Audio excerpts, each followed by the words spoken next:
Mobile ব্যবহারে কি আপনার রোজা নষ্ট হচ্ছে? রমজান মাসে স্মার্টফোন ব্যবহার ইসলামিক দিক নির্দেশনা ও আধুনিক বাস্তবতা দেখা যাক। ফজরের আজান শেষ হওয়ার সাথে সাথে আপনি সাহারি খেয়ে শুয়ে পড়লেন, কিন্তু ঘুম আসছে না। হাত আপনা আপনি চলে গেল ফোনের দিকে। একটু ফোন স্ক্রল, কিছুক্ষণ রিলস, কয়েকটা মেসেজের রিপ্লাই কিংবা ঘন্টা দেড়কে পার হয়ে গেল। এর দৃশ্যটা আজকের রমজানের একটা অত্যন্ত পরিচিত ছবি। শুধু সাহারির পরেই না, সারাদিন ধরেই মোবাইল সঙ্গী হয়ে আছেন। ইফতারের অপেক্ষায় কাউন্টডাউন দেখছেন, তারাবির ফাঁকে ফোন চেক করছেন, রাত ৩টায় রিলস দেখতে দেখতে ঘুমিয়ে পড়ছেন। প্রশ্নটা তাই এখন আর শুধু রোজা মোবাইল ব্যবহার করা যাবে কি নয়, প্রশ্নটা আরো গভীর। মোবাইল ব্যবহারের কারণে কি আমাদের রোজার মান বা রোহানিয়ত নষ্ট হচ্ছে যাচ্ছে? শুধু পেট কিছু না দেওয়া কি রোজার একমাত্র উদ্দেশ্য? নাকি রোজার একটা আত্মিক মাত্রাও আছে, যেটা আমরা প্রতিদিন মোবাইলের স্ক্রিনের আলোয় হারিয়ে ফেলেছি? এলাকায় সেই প্রশ্নগুলোর উত্তর খোঁজার চেষ্টা করব ইসলামের দৃষ্টিভঙ্গি থেকে, মানসিক বিজ্ঞানের আলোকে এবং আজকের বাস্তব জীবনের প্রেক্ষাপটে। প্রথম পর্ব, রোজা আসলে কি? শুধু না খাওয়া কি রোজা? রোজার সংজ্ঞা ফিকহের দৃষ্টিতে। ইসলামের ৫টি মূল স্তরের একটি হলো সাওম বা রোজা। ফিকহের পরিভাষায় সাওম মানে হলো শুভে সাদেক থেকে সূর্যাস্ত পর্যন্ত নিয়তের সাথে পানাহার, স্ত্রী সহবাস এবং রোজা ভাঙার কারণ থেকে বিরত থাকা। এই সংজ্ঞা থেকে পরিষ্কার, মোবাইল ব্যবহার রোজার ফিকহি সংজ্ঞায় রোজা ভাঙার কোনো কারণ নয়। মোবাইল ব্যবহার করলে রোজার কাজা এবং কাফফারা লাগবে না। এ বিষয়ে আলেমদের মধ্যে কোনো মতভেদ নেই। কিন্তু কথা হলো, রোজা কি শুধু এতটুকুই? শুধু পেট খালি রাখার নামই কি রোজা? রোজার আসল লক্ষ্য কুরআন কি বলে সেটা জানতে হলে সূরা বাকারা পড়তে হবে। এই আয়াতের শেষ শব্দটি লক্ষ্য করুন, তাকওয়াহ। রোজার উদ্দেশ্য হলো তাকওয়া অর্জন করা। তাকওয়া মানে শুধু নামাজ রোজা করা নয়। তাকওয়া মানে আল্লাহর ভয় থেকে জন্ম নেওয়া একটি আত্মসচেতনতা, যেখানে মানুষ প্রতিটি কথায়, প্রতিটি কাজে, প্রতিটি মুহূর্তে নিজেকে নিয়ন্ত্রণ করতে পারে। রাসূল সাল্লাল্লাহু আলাইহি ওয়াসাল্লাম রোজার মান নিয়ে কি বলেন সেটা জানতে হলে অবশ্যই সহিহ বুখারী হাদিস ১৯০৩। এই হাদিসটি অত্যন্ত শক্তিশালী। রাসূল সাল্লাল্লাহু আলাইহি ওয়াসাল্লাম সরাসরি বলেছেন, শুধু খাবার পানি ছেড়ে দিলেই সত্যিকারের রোজা হয় না। রোজার মুখ, চোখ, কান, হাত সব অঙ্গের রোজা রাখতে হয়। এখন প্রশ্ন হলো, মোবাইল ব্যবহারের সাথে এই অঙ্গের রোজার সম্পর্কটা কোথায়? মোবাইল ও রোজার মান কোথায় কোথায় সমস্যা? চোখের রোজা ও মোবাইলের স্ক্রিন। ইসলামে গায়রে মাহরাম নারী বা পুরুষের দিকে দৃষ্টি হারাম। সাধারণ সময়ে যা হারাম, রমজানে সেটা আরো বেশি সংবেদনশীল। কারণ রমজান হলো সংযমের মাস, নফসকে দমন করার সর্বোচ্চ অনুশীলনের মাস। এখন ভাবুন, ফেসবুক বা ইনস্টাগ্রামে স্ক্রল করতে করতে কত ধরনের ছবি চোখের সামনে আসে। অর্ধ অলঙ্গ কিংবা নারীর ছবি, উত্তেজক বিজ্ঞাপন বা ভিডিও। এগুলো এড়িয়ে চলা কি সত্যি সম্ভব? অ্যালগরিদম এমনভাবে তৈরি যে আপনি না চাইলেও এই কন্টেন্ট আপনার সামনে এসে যায়। আলেমরা বলেন, চোখের হেফাজত রোজার একটি অবিচ্ছেদ্য অংশ।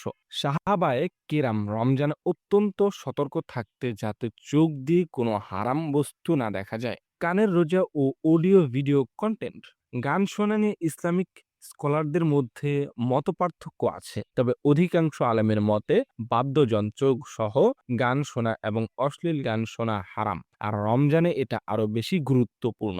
কিন্তু আজকাল মোবাইলে রিলস দেখতে গেলে পটকা বাজনা, বিভিন্ন ধরনের গান, এগুলো থেকে বের হওয়া কোনো পথ নেই। ইউটিউবে একটা ইসলামিক লেকচার দেখতে গিয়ে আগে আসে মিউজিক্যাল বিজ্ঞাপন, একটু একবার রিলসে পুরোটাই গান আর বাদ্যযন্ত্র। তাহলে রমজানে মোবাইলে যারা ঘন্টার পর ঘন্টা রিলস দেখেন, তারা কি একবারও ভাবেন কানের রোজা কি রাখা হচ্ছে?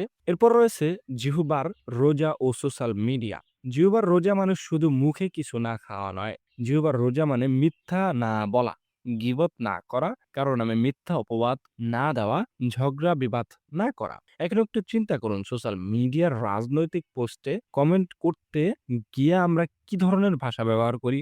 অনেককে গালি দেওয়া, মিথ্যা তথ্য শেয়ার করা, কারো পেছনে কথা বলা, এগুলো কিন্তু জিহ্বার গুনাহ। আঙ্গুল দিয়ে টাইপ করলেও এটা একই রমজান মাসেও ফেসবুকে রাজনৈতিক তর্ক-বিতর্ক, গ্রুপে ঝগড়া, অন্যের পোস্টে কটু মন্তব্য করা এ ধরনের আচরণ রোজার রুহকে ক্ষতিগ্রস্ত করে। মনের রোজা ও ডিজিটাল বিক্ষেপ। রোজার একটা অন্যতম উদ্দেশ্য হলো মনকে দুনিয়াবি চিন্তা থেকে মুক্ত করে আল্লাহর দিকে মনোযোগ ঘেরানো। রোজাদার যখন ক্ষুধার্ত কষ্ট অনুভব করে তখন তার মানে আল্লাহর কথা আসে, আখেরাতের কথা মনে পড়ে যায়। কিন্তু মোবাইলে সারাক্ষণ ব্যস্ত থাকলে এই মানসিক অবকাশটুকু কোথাও পাওয়া যাবে? নোটিফিকেশনের শব্দ, ভাইরাল পোস্ট, সিরিজের পরের এপিসোড এগুলো মনকে সারাক্ষণ দুনিয়ার দিকে ধরে রাখে। ইবাদতের জন্য একটু মানসিক শান্তিও খুঁজে পাওয়া যায় না। এরপর রয়েছে কোন মোবাইল ব্যবহার সরাসরি গুনাহের কাজ। পর্নোগ্রাফি ও অশ্লীল কন্টেন্ট এটা নিয়ে আলাদা করে বলার দরকার নেই। যে কোনো সময় পর্নোগ্রাফি দেখা হারাম। রমজানে এটা হারামের মাত্রা আরো বেড়ে যায়। শুধু রমজানের মান নষ্ট নয়, এটা একটি বড় কবিরা গুনাহ। দুর্ভাগ্যজনকভাবে গবেষণায় দেখা গেছে রমজান মাসে পর্নোগ্রাফি সাইটে বিশেষ কিছু মুসলিম সংখ্যাগরিষ্ঠ দেশ থেকে ভিজিট কমে না, বরং কখনো কখনো বাড়েও। এই বাস্তবতাটা আমাদের আত্মজিজ্ঞাসার বিষয়। অনর্থক বিনোদন ও লাঘু। আলেমদের একটি উল্লেখযোগ্য অংশ লাহওয়ালা হাদিস বা অনর্থক কথার মধ্যে এমন সব বিনোদনকেও অন্তর্ভুক্ত করেন যা মানুষকে আল্লাহর জিকির থেকে গাফেল করে দেয়। ঘন্টার পর ঘন্টা অনর্থক রিলস দেখা, নাটক দেখা, ভিত্তিহীন আলোচনায় সময় নষ্ট করা এইগুলো এই শ্রেণীতে পড়ে কিনা ভাবার বিষয়। গীবত ও চুগলখড়ি। রাসূল সাল্লাল্লাহু আলাইহি সাল্লাম বলেছেন, গীবত ব্যভিচারের চেয়েও কঠিন গুনাহ। গীবত মানে কারো পেছনে এমন কথা বলা বা এমন কথা যা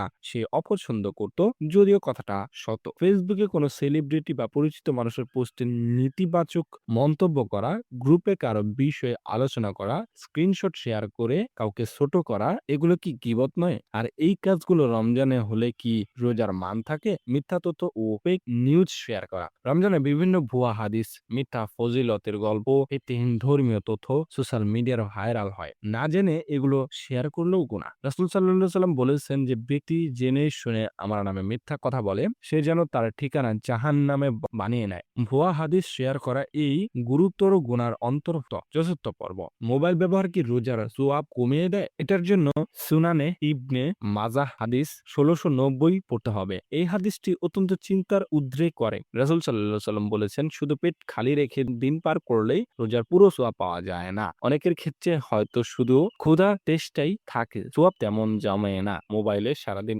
অনর্থক কাজে সময় নষ্ট করলে, হারাম কন্টেন্ট দেখলে, গীবত করলে রোজার কষ্ট করা হয় কিন্তু সওয়াবটা কমে যায়। এটা কি একটু বেশি ক্ষতিকর যুক্তি নয়? সময়ের অপচয় আরেকটি বড় সমস্যা। রমজান মাসে প্রতিটি মুহূর্ত অত্যন্ত মূল্যবান। এই মাসে নেক আমলের সওয়াব বহুগুণ বেড়ে যায়। কুরআন তেলাওয়াত, জিকির, দোয়া, নফল নামাজ এগুলো সওয়াব রমজানে অসাধারণ। এখন যদি এই মূল্যবান সময়গুলো মোবাইল কিনে হারিয়ে যায় তাহলে ক্ষতিটা শুধু সওয়াব না, বরং সওয়াব পাওয়ার মধ্যেই সীমাবদ্ধ নয়। এই সুযোগটা আর কখনো ফিরে পাওয়া যাবে না। একটা রমজান একটা আসে। তাহাজ্জুদ ও সেহরি বরকত নষ্ট হওয়া। রমজানের রাতের শেষ ভাগ অত্যন্ত বরকতময়। এ সময় তাহাজ্জুদ পড়া, দোয়া করা, কান্নাকাটি করে আল্লাহর কাছে ক্ষমা চাওয়া এগুলো এই মাসের বিশেষ নিয়ামত। কিন্তু রাত ২টা থেকে ৩টা পর্যন্ত মোবাইলে রিলস দেখে ঘুমিয়ে পড়লে তাহাজ্জুদ কোথায়? সাহারির সময় উঠতে না পারলে বা উঠে এসেও ঘুম চোখে মোবাইল নিয়ে বসলে সেই মূল্যবান মুহূর্তের কোনো মূল্য থাকে না। ৫ নাম্বার, মোবাইল আসক্তি। বিজ্ঞান কি বলে? ডোপামিন ও স্ক্রলিং আসক্তি। সোশ্যাল মিডিয়ার কোম্পানিগুলো ইচ্ছাকৃতভাবে তাদের অ্যাপ এমনভাবে ডিজাইন করেছে যাতে আপনি যত বেশি সময় স্ক্রল করবেন ততই আসক্ত হয়ে পড়বেন। প্রতিটা লাইক, শেয়ার, কমেন্ট, নোটিফিকেশন মস্তিষ্কের ডোপামিন নামক রাসায়নিক নিঃসরণ করে, যেটা আনন্দের অনুভূতি দেয়। সমস্যা হলো এই আনন্দ ক্ষণিক, কিছুক্ষণ পরে আবার নতুন ডোজের দরকার হয়। ফলে মানুষ বারবার ফোন তুলে স্ক্রল করতে থাকে। এটা মাদকের আসক্তির মতোই কাজ করে। বিজ্ঞানীরা এটাকে বিহেভিয়ারাল অ্যাডিকশন বলে। রমজানে আমরা পাহারার থেকে বিরত থেকে নফসকে নিয়ন্ত্রণ করার অনুশীলন করি, কিন্তু মোবাইল আসক্তি যদি না কাটে তাহলে নফসের প্রশিক্ষণটাও কতটুকু পরিপূর্ণ হলো? মোবাইল ব্যবহার ও ঘুমের ক্ষতি। রমজানে ঘুমের রুটিন এমনিতে এলোমেলো হয়ে যায়। সাহারির জন্য ভোর রাতে উঠতে হয়, তারাবি পড়তে হয় রাতে। এই চাপ সামলাতে দরকার মানসম্পন্ন ঘুম। কিন্তু রাতে মোবাইলের নীল আলো এবং মস্তিষ্কের মেলাটোনিন হরমোনের উৎপাদন কমিয়ে দেয়। মেলাটোনিন হলো ঘুমের হরমোন, ফলে ঘুম আসতে দেরি হয়, ঘুমের মান খারাপ হয় এবং পরদিন সারাদিন ক্লান্তি অনুভব হয়। ক্লান্ত ও ঘুম ঘুম শরীর কি ঠিকমতো ইবাদত করা যায়? কোরআন পড়তে পারা যায়? মনোযোগ দিয়ে নামাজ পড়া যায়? মোবাইল ব্যবহার ও মানসিক শান্তি। গবেষণা দেখা গেছে অতিরিক্ত সোশ্যাল মিডিয়া ব্যবহারের উদ্বেগ বা বিষণ্ণতা ও একাকিত্ব বাড়ায়। নিউজ ফিড দেখতে দেখতে অন্যের সুন্দর জীবনের সাথে নিজেকে তুলনা করে হীনমন্যতা জন্মে। রাজনৈতিক পোস্ট দেখে রাগ ও হতাশা বাড়ে। রমজান হলো মানসিক শান্তি ও আধ্যাত্মিক পরিশুদ্ধির মাস। এই মাসের মনের মধ্যে উদ্বেগ, রাগ ও তুলনামূলক হীনমন্যতা ঘুরপাক খায়, তাহলে রোজা ইবাদতের স্বাদ কোথায় পাওয়া যাবে? তাহলে মোবাইল ব্যবহার কি পুরোটাই বন্ধ করতে হবে? হারাম নয়, বরং হিসাব করা দরকার। মোবাইল ব্যবহার নিজে কোনো হারাম কাজ নয়। মোবাইল একটি যন্ত্র, এটি কিভাবে ব্যবহার করছেন সেটাই আসল প্রশ্ন। কোরআন তেলাওয়াত করার অ্যাপ, ইসলামিক লেকচার শোনা বা পরিবারের সাথে যোগাযোগ, জরুরি কাজ, এগুলোর জন্য মোবাইল ব্যবহার করতে কোনো সমস্যা নেই। সমস্যা হলো মোবাইল সেই ব্যবহার যেটা আমাদের ইবাদত থেকে দূরে সরিয়ে দেয়, হারাম কাজ নিমজ্জিত করে এবং সময় নষ্ট করে এবং রোজার রোহানিত্বে ধ্বংস করে। যে ধরনের মোবাইল ব্যবহার ঠিক কোরআনের অ্যাপ থেকে তেলাওয়াত করা বা শোনা, এটা নিঃসন্দেহ ভালো কাজ। রমজানের সময়সূচি, ইফতারির রেসিপি, ইসলামিক লেকচার ও বয়ান শোনা, নামাজের ওয়াক্ত ও কিবলা জানা, পরিবার ও বন্ধুদের সাথে রোজার শুভেচ্ছা বিনিময় করা, এগুলো সব ঠিক আছে। কাজের প্রয়োজনে ইমেল বা মেসেজ করা, অফিসে জরুরি কাজ সামলানো, এগুলো স্বাভাবিক। মানুষের জীবনে মোবাইল এখন অপরিহার্য হয়ে পড়েছে, যেটা সীমিত করা উচিত বা এড়ানো উচিত। অনর্থ রিলস দেখা বা শর্ট ভিডিও স্ক্রলিং, রাজনৈতিক তর্ক বিতর্ক ও বিস্ময়কর অশ্লীল বা হারাম কন্টেন্ট, বিনোদনমূলক নাটক, সিনেমা, ওয়েব সিরিজ, মিথ্যা ও অসমর্থিত তথ্য শেয়ার করা, এগুলো রমজান পরিহার করা উচিত। বিশেষত নামাজের সময়, ইফতারির পর থেকে তারাবির আগ পর্যন্ত, সাহারির পর থেকে ফজরের নামাজ পর্যন্ত, এই সময়গুলোতে মোবাইল রেখে দেওয়াটা সবচেয়ে বুদ্ধিমানের কাজ। সপ্তম পর্ব, রমজানে মোবাইল ডিটক্সের ব্যবহারিক গাইড। ডিজিটাল ডিটক্স কি?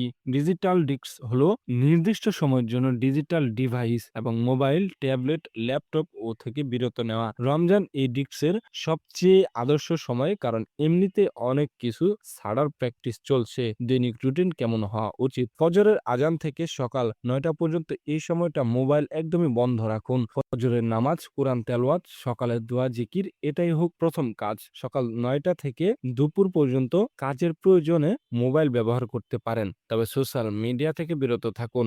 আসরের পর থেকে ইফতার পর্যন্ত এই সময়টা ব্যস্ত রাখুন কোরআন ও দোয়া ইবাদতে। ইফতারের পর পরিবারের সাথে সময় কাটান, মোবাইল টেবিলে নামিয়ে রাখুন। তারাবির পর থেকে ঘুমানো পর্যন্ত ইসলামিক কন্টেন্ট পড়তে বা শুনতে পারেন। ঘুমানোর ১ ঘন্টা আগে মোবাইল সম্পূর্ণ বন্ধ।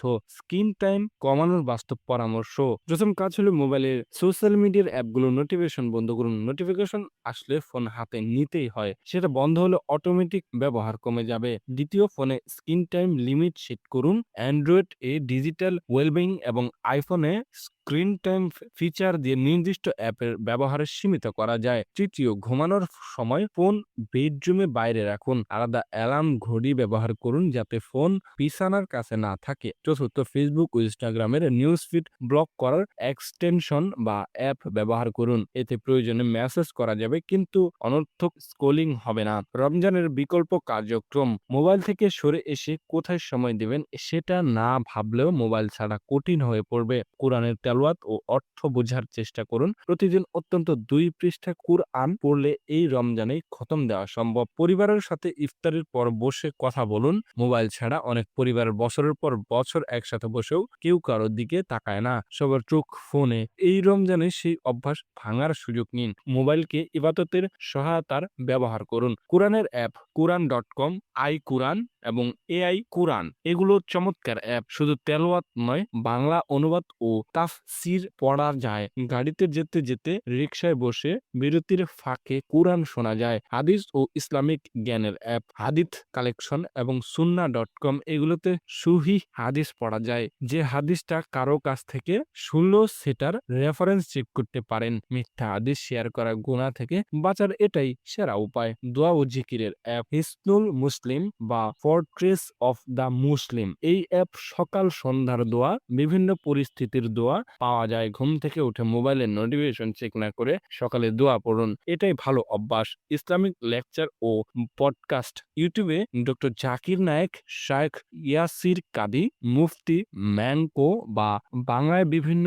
আলেমদের লেকচার দেখুন বা শুনুন। রান্না করার সময়, হাঁটার সময়, বিশ্রামের সময় ও ইসলামিক পডকাস্ট শুনতে পারেন। নবম পর্ব, সন্তানদের মোবাইল ব্যবহার, অভিভাবকদের করণীয়। শিশু কিশোরদের রমজান ও মোবাইল। আজকের শিশু কিশোরদের হাতে মোবাইল দেওয়া এবং তারা কি দেখছে সেটা নিয়ন্ত্রণ না করা, এটা একটা বড় সমস্যা হয়ে দাঁড়িয়েছে। রমজানে যেখানে তাদের কুরআন পড়া, নামাজ শেখা এবং রোজার ফজিলত বোঝার কথা, সেখানে তারা গেম, কার্টুন বা ভাইরাল ভিডিওতে মুখ গুজে থাকে। অভিভাবকদের উচিত রমজানে একটি পারিবারিক নিয়ম করা। নির্দিষ্ট সময়ের পর সবার ফোন একটা নির্দিষ্ট জায়গায় রাখা হবে। ডাইনিং টেবিল, খাওয়ার সময় এবং ফোন ধরবেন না। ইফতারের পর পরিবার মিলে একসাথে বসে ইসলামিক বিষয় নিয়ে কথা বলুন এবং নিজেরা যা করবেন সন্তানরা তাই শিখবে। দশম পর্ব, আলেমদের মতো ফতোয়া। মোবাইল ব্যবহার নিয়ে আলেমদের সাধারণ মত। বিশ্বের বিভিন্ন বিশিষ্ট আলেম এবং ফতোয়া বোর্ডের সিদ্ধান্ত হলো মোবাইল ব্যবহার নিজে হারাম নয়, তবে এটি একটি নিরপেক্ষ প্রযুক্তি। হারাম হবে যদি এটার মাধ্যমে হারাম কাজ করা হয়। তারা আরো বলেন, রমজানে মোবাইলের ব্যবহার এমনভাবে নিয়ন্ত্রণ করা উচিত যাতে এটা ইবাদত থেকে বিচ্যুত না করে এবং অনর্থক কাজের সময় নষ্ট করা মাকরু তাহরিমের পর্যায়ে পড়তে হবে। লাইলাতুল কদর ও মোবাইল। রমজান শেষ 10 দিন লাইলাতুল কদর রয়েছে, যে রাতটি 1000 মাসের চেয়েও উত্তম। এই রাত ইবাদত করলে 1000 মাসের ইবাদতের সওয়াব পাওয়া যায়। অনেক মানুষ এই শেষ 10 দিনের রাত 3টা পর্যন্ত মোবাইল সময় কাটিয়ে দেন এবং হয়তো লাইলাতুল কদরের রাতটিও বেখেয়ালে হারিয়ে ফেলেন। এই ক্ষতি কোনো কিছু দিয়েই পুষিয়ে নেওয়া সম্ভব নয়। একাদশ পর্ব, নিজেকে জিজ্ঞেস করুন। এই রমজানে একবার নিজের সাথে সৎ থাকুন। প্রশ্ন করুন নিজেকে, গত রমজানে কতটা কোরআন পড়েছিলাম আর এই মোবাইলে কতটা কাটিয়েছিলাম। এই রমজানে রোজা রেখে কি সত্যি আমি বদলাতে চাই, নাকি শুধু অভ্যাস বশত পানাহার ছেড়ে দিচ্ছি? মোবাইলের কোন অ্যাপ আমরা ইবাদতের সময় নষ্ট করে, সেগুলো কি আমি কমাতে পারি? লাইলাতুল কদর যদি এই রমজানে হয়, তাহলে কি আমি মোবাইল হাতে নিয়ে সেই রাতটা পার করব? এই প্রশ্নগুলো উত্তর আপনি জানেন। কাউকে দেখানোর দরকার নেই, নিজের সাথে সৎ থাকলেই হবে। রোজা শুধু পেটের নয়, আতার। মোবাইল ব্যবহার করলে রোজা ভাঙবে না, এটা সত্যি, কিন্তু মোবাইলের অনিয়ন্ত্রিত ব্যবহার রোজার সওয়াব কমাতে পারে, রোজার রুহিনতে নষ্ট করতে পারে এবং কখনো কখনো হারাম কাজের মাধ্যম হয়ে উঠতে পারে, এটাও সত্যি। রমজান মাস আমাদের সুযোগ দেয় নিজেকে নতুন করে গড়ার। পেটের ক্ষুধা সামলানোর পাশাপাশি যদি মোবাইলের আসক্তি নিয়ন্ত্রণ করতে পারি, সোশ্যাল মিডিয়া হুল্লোড় থেকে নিজেকে একটু দূরে সরাতে পারি, তাহলে এই রমজানে হয়তো আমরা সত্যিকারের তাকওয়া কিছুটা হলেও অনুভব করতে পারবো। রমজান আমাদের শেখায় নফসকে কন্ট্রোল করতে এবং সেই একই শিক্ষা আমরা যদি মোবাইলের ব্যাপারেও প্রয়োগ করতে পারি, তাহলে এই রমজান হবে সত্যিকারের পরিবর্তনের রমজান। আল্লাহ আমাদের সবাইকে পরিপূর্ণ রোজা রাখার এবং তাওফিক দিন। আমাদের রোজা, আমাদের নামাজ, আমাদের প্রতিটি আমল কবুল করুন। আমিন।